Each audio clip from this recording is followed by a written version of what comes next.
ನಮಸ್ಕಾರ ಫ್ರೆಂಡ್ಸ್. ಈಗ ಕುಂಬಳಕಾಯಿ ಪಲ್ಯ ಮಾಡೋಣ. ಎಣ್ಣೆ, ಈರುಳ್ಳಿ, ಹಸಿಮೆಣಸಿನ್ಕಾಯಿ ಚೆನ್ನಾಗಿ ಸ್ವಲ್ಪ ಫ್ರೈ ಮಾಡ್ಕೊಳ್ಳೋಣ.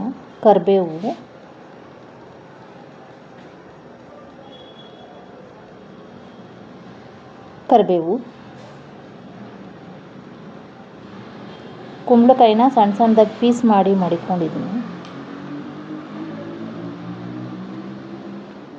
ಅದು ಹಾಕಿ ಎಣ್ಣೆಲಿ ಸ್ವಲ್ಪ ಫ್ರೈ ಮಾಡಬೇಕು ಈರುಳ್ಳಿ ಜೊತೆ.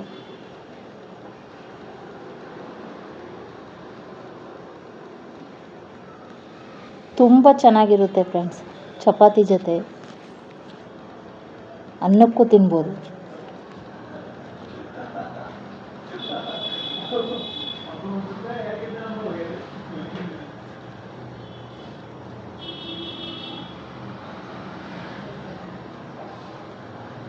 ಅರಿಶಿನ ಪುಡಿ, ಸ್ವಲ್ಪ ಅರಿಶಿನ ಪುಡಿ, ಸ್ವಲ್ಪ ಉಪ್ಪು, ರುಚಿಗೆ ತಕ್ಕಷ್ಟು ಉಪ್ಪು,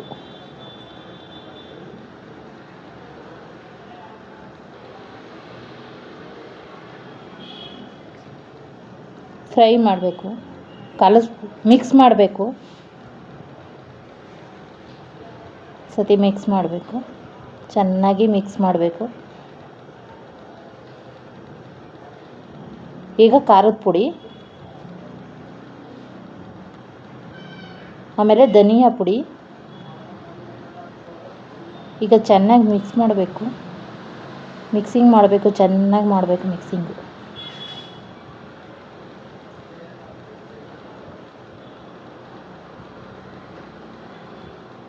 ಮಿಕ್ಸ್ ಮಾಡಲಿಲ್ಲ ಅಂದರೆ ತಳ ಹಿಡ್ಕೊಬಿಡುತ್ತೆ. ಸ್ವಲ್ಪ ಚೆನ್ನಾಗಿ ಮಿಕ್ಸ್ ಮಾಡಿಬಿಟ್ಟು ಸಣ್ಣ ಉರಿಲಿ ಕೊತ್ತಂಬರಿ,